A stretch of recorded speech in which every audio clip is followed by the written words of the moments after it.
हम डिबेट कर रहे हैं एक ऐसे वक्त पे जबकि हमें एक वबा का सामना है, और वो एक वबा भी ऐसी वबा है कि जो एक गांव तक महदूद नहीं है, एक इलाके, एक ज़िले, एक सूबे तक महदूद नहीं है, एक मुल्क तक महदूद नहीं है, अपोजिशन तक महदूद नहीं है, हुकूमत तक महदूद नहीं है, किसी एक बड़े सगीर तक महदूद नहीं है, बल्कि उसने आज सारी इंसानियत और पूरी दुनिया को मुतासिर किया हुआ है। और जाहिर बात है कि इस वबा ने कब ख़त्म होना है और कैसे ख़त्म होना है, यकीनी तौर पर इस सवाल का जवाब शायद आज दुनिया में हर कोई ढूंढने की कोशिश कर रहा है। और इन हालात में आज हम ये डिबेट कर रहे हैं। मेरी पहली तो कोशिश ये होगी कि मैं आज कोरोना पे बात करूं,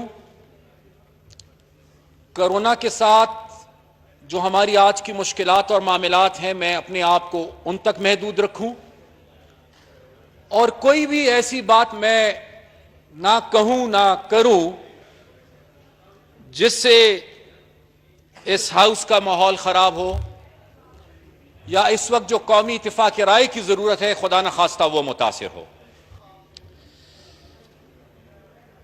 चेयरमैन साहब, 6 अप्रैल को पार्लियामेंट्री कमेटी की मीटिंग थी हमारी,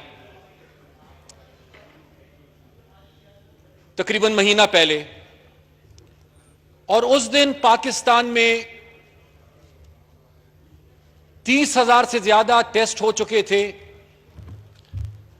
और 3,000 से कुछ जायद पॉजिटिव केसेस थे। और उस वक्त 10% लोग जो थे उनके टेस्ट पॉजिटिव आए थे, जितने टेस्ट हुए थे उस वक्त।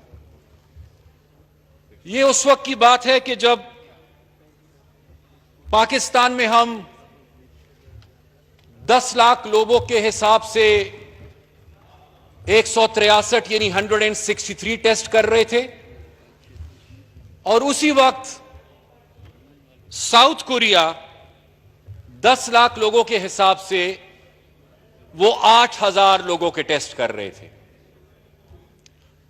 मैं ये तस्लीम करता हूं कि 6 अप्रैल और आज के दिन इस दौरान हमारी टेस्टिंग कैपेसिटी बड़ी है, लेकिन कल खुद वजीर खारजा ने यह तस्लीम किया है कि अभी हमें मजीद टेस्ट करने की जरूरत है, और अभी हमारी कैपेसिटी उतनी नहीं बढ़ी जितनी बढ़नी चाहिए। 3,000 केसेस इससे पहले पूरे पाकिस्तान में थे। महदूद टेस्ट के बावजूद आज 5,000 से ज्यादा केसेस सिर्फ खैबर पुख्तनख्वा में है, और यह भी एक तल्ख हकीकत है कि सबसे ज्यादा इस वक्त जो अमवात हो रही है वो भी खैबर पुख्तनख्वा में हो रही है। इसलिए जरूरत इस बात की है चेयरमैन साहब कि हम टेस्ट करें। जितने ज्यादा टेस्ट हम करेंगे हमें पता लग सकेगा कि हम किस तरफ जा रहे हैं। बिलखुसूस जो हमारे हॉटस्पॉट्स हैं इस वक्त, कराची है, लाहौर है, पेशावर है, उन जगहों पे हमें टेस्ट करने होंगे, अफेक्टेड एरियाज में भी करने होंगे, और रैंडम टेस्टिंग की तरफ भी हम जा रहे हैं और मजीद जाना होगा।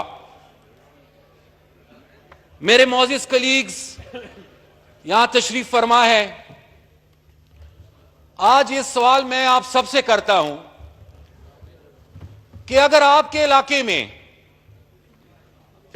किसी में भी कोई अलामात जाहिर होती हैं, या ज्यादा या कम, आया ये हकीकत नहीं है कि अक्सरियत लोग आज भी टेस्ट कराने से घबराते हैं? लोग खुद टेस्ट कराने नहीं जा रहे। आज भी ये हालात है। मेरे ख्याल से मैं तो नहीं था, शायद मेरी गैर मौजूदगी में साबका वजीर आजम साहब ने मर्दान का जिक्र किया था। मैं ये भी आपके सामने सवाल रखना चाहूंगा चेयरमैन साहब कि आज तो हम यहां एहतियात कर रहे हैं, फासले पे बैठे हैं, एक दूसरे से गले नहीं मिल रहे, हाथ नहीं मिला रहे। मैं ये भी सवाल रखना चाहूंगा कि हमारे इलाकों में आया आज भी इस वक्त जब ये डिबेट जारी है, लोग एक दूसरे से हाथ मिला रहे हैं कि नहीं मिला रहे? लोग एक दूसरे से गले मिल रहे हैं कि नहीं मिल रहे? बाजारों की आज क्या सूरत हाल है? ये मैं इसलिए नहीं कह रहा कि मैं ये कहूं कि ये सारी हुकूमत की गलती है। ये मैं इसलिए कह रहा हूं चेयरमैन साहब कि जो आगाही लोगों में होनी चाहिए वो आगाही आज भी बदकिस्मती से हमारे लोगों में नहीं है, और वो आगाही हम सबको मिलकर पैदा करनी होगी।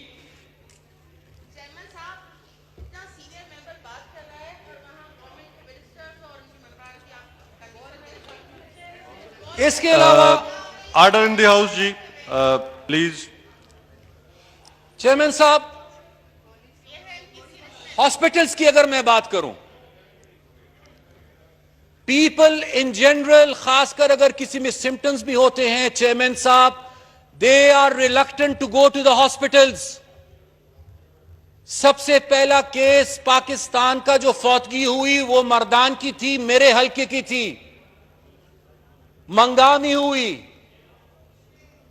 मैं आपसे शेयर कर रहा हूं ये कि जो आदमी फौत हुआ, अल्लाह उसकी मगफरत नसीब फरमाए, वो बीमार था, वो सख्त बीमार था, उसके बावजूद अस्पताल नहीं जा रहा था। जब उसकी हालत बहुत सीरियस हुई तब वो अस्पताल गया। आज भी ऐसे लोग हैं जिनके टेस्ट नहीं हुए, अलामात उनमें हैं, वो हॉस्पिटल्स नहीं जा रहे। क्या करना है हम उनके बारे में? हमने क्या सोचा है हमने उनके बारे में? इस हवाले से भी कोई बात करेगा कि नहीं, मैं अच्छा आप बुरे, मैं ठीक आप गलत, इसी बहस में हमने उलझे रहना है। चेयरमैन साहब, डॉक्टर्स, सबसे पहले तो सबने और मैं भी डॉक्टर्स और पैरामेडिक्स को, एम्बुलेंस के ड्राइवर से लेकर एक सफाई वाले जो होते हैं हॉस्पिटल्स में, उनको खिराज तहसीन पेश करना चाहूंगा। लेकिन यह भी मैं पूछना चाहूंगा कि जब सिंध के डॉक्टर्स हमें कहते हैं, हम क्यों नहीं सुनते? जब पंजाब के डॉक्टर्स हमें कहते हैं, हम क्यों नहीं सुनते उनकी? जब पुख्तनख्वा के डॉक्टर्स हमें कहते हैं, हम क्यों नहीं सुनते उनकी? हमने अपनी हेल्थ कैपेसिटी की तरफ देखा है। अभी यूएनडीपी की रिपोर्ट आई है, अभी उनकी रिपोर्ट आई है, और वो फिगर्स मैं दोहरा देता हूं कि डेवलप्ड कंट्रीज में फॉर एवरी 10,000 पीपल वहां पर 30 फिजिशियन, हमारे 10 से कम। वहां पर 81 नर्सेस, हमारे 5 से कम। वहां पर 55 हॉस्पिटल बेड्स, हमारे 6। यह भी मैं किसी एक पॉलिटिकल पार्टी की तनकीद नहीं कर रहा।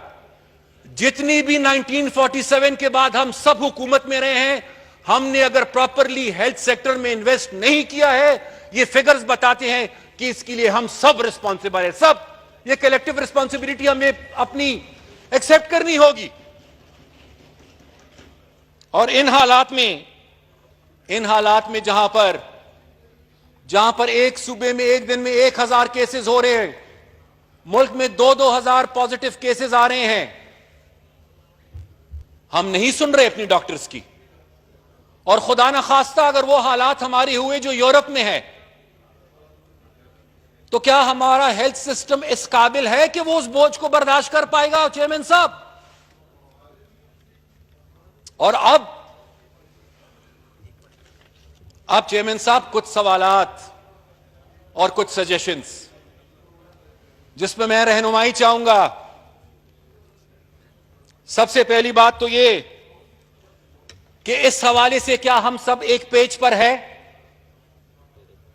दूसरा सवाल, क्या ये वक्त मुनासिब है कि हम सो कॉल्ड लॉकडाउन या रिस्ट्रिक्शंस में नरमी करते?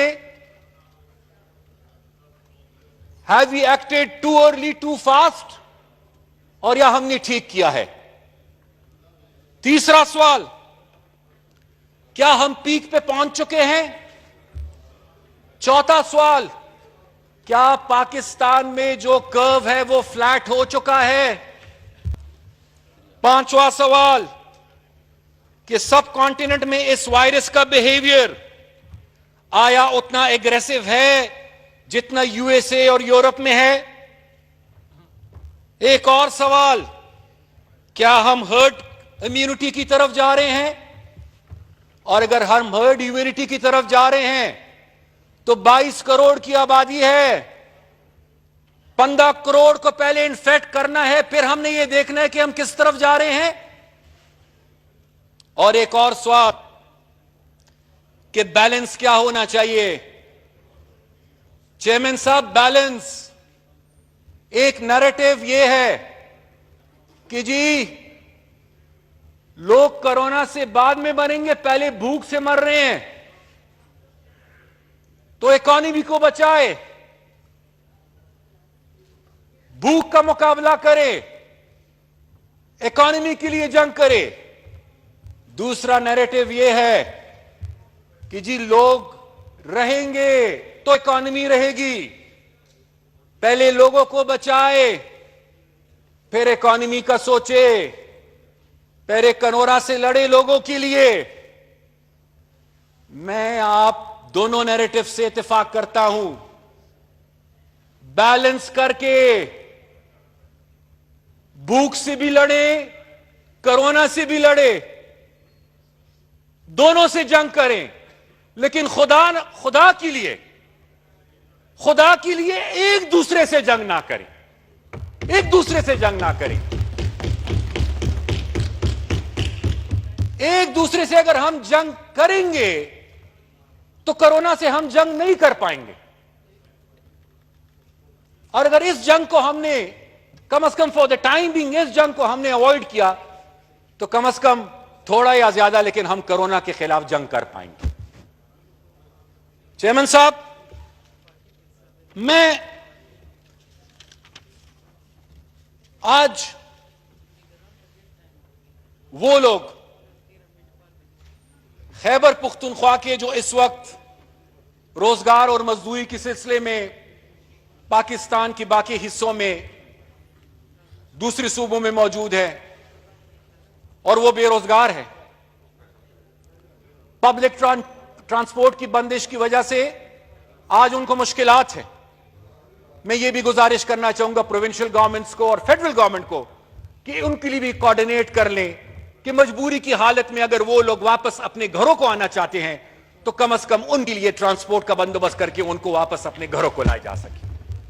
दूसरी मेरी गुजारिश पूरे पाकिस्तान के लोगों के लिए, लेकिन बिलखुसूस मैं खैबर पुख्तनख्वा की बात करूंगा।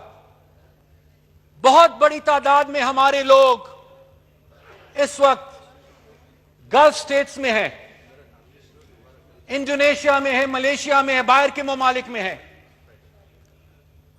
हम यहां पर यह कोशिश कर रहे हैं कि सोशल डिस्टेंसिंग करें। मैं आप सबसे यह गुजारिश करूंगा कि आपके अगर कोई भी जानने वाले हो जो वहां पर मेहनत मजदूरी कर रहे हो, प्लीज अगर उन्होंने आपसे राब्ता नहीं किया आप उनसे राब्ता कर लें। सबसे पहले तो वो इस वक्त बेरोजगार हो चुके हैं। जो पैसे वो अपने घरों को भिजवाते थे, यहां पर उनके घरों का गुजारा होता था, अब वो नहीं कर पा रहे। वो जिन हालात में वहां पर रह रहे हैं, एक एक छोटे कमरे में 8-8, 12-12 आदमी, अगर किसी को नहीं है भी इन्फेक्शन तो हो जाएगा। और अगेन मैं ये तनकीद नहीं कर रहा, सिर्फ आपको बता रहा हूं, प्लीज उनको लाने में जल्दी कर लें और पीआईए को कम से कम इतना कह दें कि अगर उनसे कम कराया नहीं ले सकते तो कम से कम जो पहले कराया था उससे ज्यादा कराया कम से कम उन लोगों से ना लिया जाए इन हालात के अंदर। उनकी बहुत सारी मुश्किलात है इस वक्त और रोजाना की बुनियाद पर वो राब्ते कर रहे हैं इस वक्त। मैं कत्तन इस इशू पे बात नहीं करना चाह रहा था, लेकिन चूंकि कोरोना के साथ इसको लिंक कर दिया गया और वो है 18th अमेंडमेंट। चेयरमैन साहब, 18th अमेंडमेंट तसलसल है 1973 की कॉन्स्टिट्यूशन की। 1973 की कॉन्स्टिट्यूशन में प्रोविंशियल ऑटोनॉमी को गारंटी किया गया था, एक टाइम लिमिट, एक टाइम फ्रेम दिया गया था और फिर बहस यह शुरू हो जाती है कि जी फाइनेंशियल स्पेस कम है 18th अमेंडमेंट की वजह से। पहले यह तो देख ले कि एनएफसी अवार्ड जो आखिरी था वो पहले हुआ था कि 18th अमेंडमेंट पहले हुई थी? 18th अमेंडमेंट बाद में आई थी, उससे पहले एनएफसी अवार्ड हुआ था और उस एनएफसी अवार्ड के नतीजे में मरकज का हिस्सा कम हुआ था और सूबों का हिस्सा बढ़ गया था। 18th अमेंडमेंट के नतीजे में आपने सूबों को मजीद इख्तियारात दी दिए हैं, सब्जेक्ट्स डिवॉल्व हो गए हैं। चेयरमैन साहब,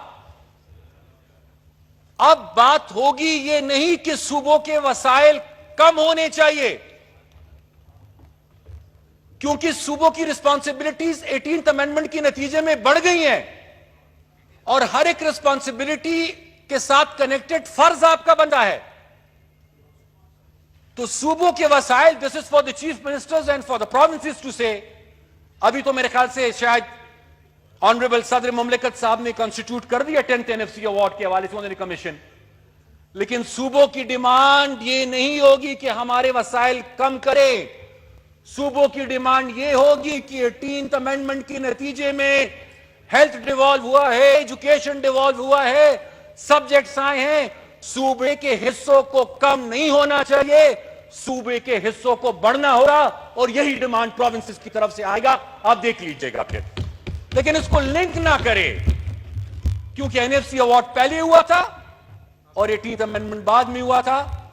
और मैं ये कहूंगा कि प्लीज इस वक्त ऐसे मसलों को ना छेड़ा जाए जिससे हमारी यूनिटी मुतासिर होती हो। आखिर में चेयरमैन साहब, आखिर में इस वायरस ने, जिस तरह मैंने पहले कहा, इसने हर एक चीज को मुतासिर किया है। इस पार्लियामेंट को मुतासिर किया है, आज देख लें, हमें सियासत को मुतासिर किया है, मईशत को मुतासिर किया है, रोजगार को मुतासिर किया है, मजदूर को मुतासिर किया है, ताजिर को मुतासिर किया है, सरमाएदार को मुतासिर किया है, अदालती निजाम को मुतासिर किया है, हुकूमती निजाम को मुतासिर किया है। इसलिए सोच समझकर मजीद फैसले हमें करने होंगे और मैं उसी तरफ आ रहा हूं। आपने पाबंदियों में नरमी कर दी, हो गया फैसला। अब मेरे ख्याल से क्या होना चाहिए, अब हमें यह देखना होगा अपनी टेस्टिंग कैपेसिटी को बढ़ाते हुए जितना भी हम बढ़ा सकते हैं, यह देखना होगा कि इनिशियली हमारे जो परसेंटेज था इफेक्टिव का, पॉजिटिव केसेस का 10% था, रिस्ट्रिक्शंस के नरमी के बाद 10 से हम कितना आगे बढ़ रहे हैं, मोर्टेलिटी रेट हमारी कहां जा रही है, सीरियस पेशेंट्स कितने हैं। अगर हम रेड लाइन को क्रॉस नहीं कर रहे या रेड लाइन की तरफ नहीं जा रहे तो ठीक, और अगर हम रेड लाइन या रेड जोन की तरफ जा रहे हैं तो फिर हमें अपने फैसलों पर नजरसानी करनी होगी। और right now we have to live with this virus for the time being, जब तक वैक्सीन नहीं आता। लेकिन एक दिन इसने खत्म भी होना है, इस वायरस ने। आप सबकी कलेक्टिव विजडम के लिए, जिस तरह पहले इंसर्जेंसी के वक्त, टेररिज्म के वक्त पोस्ट क्राइसिस नीड्स असेसमेंट, मेरे ख्याल से जरूरत है इस वक्त प्रोविंसेस को भी और फेडरल गवर्नमेंट को भी कि फौरी तौर पर short term, medium term, long term post corona needs assessment पर भी हम अपनी तवज्जो कर लें। देख लें हम कि जब ये सब कुछ गुजर जाएगा उसके बाद हमने फिर क्या करना है।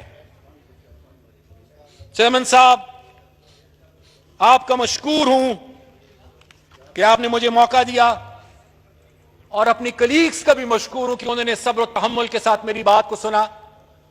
और एक बार फिर मैं प्लीज इस बात को फिर अब मैं दोहराऊंगा कि आज अगर हम इस हाउस में बैठे हैं और हमने बात करनी है और करेंगे, तो हम अपनी अपनी पॉलिटिकल पार्टी के नुमाइंदों की हैसियत से बात ना करें, बल्कि हम पाकिस्तान की अवाम की नुमाइंदों की हैसियत से बात करें। शुक्रिया।